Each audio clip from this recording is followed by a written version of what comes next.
How can you fix if your Gboard emoji is not working on your Android device?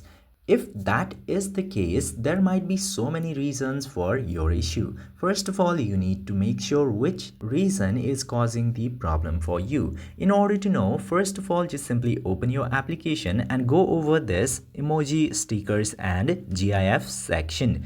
Open this and then make sure that you have enabled all of the toggles for layout suggestions and other options. Just simply make sure to enable all this.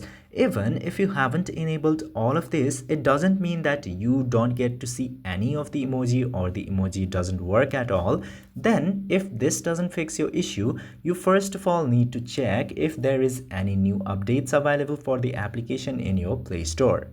And if yes, try updating the application. That will fix your issue. Otherwise, if that doesn't work, just simply go to your app settings and try clearing the cache or deleting the data. After that, it will fix your issue.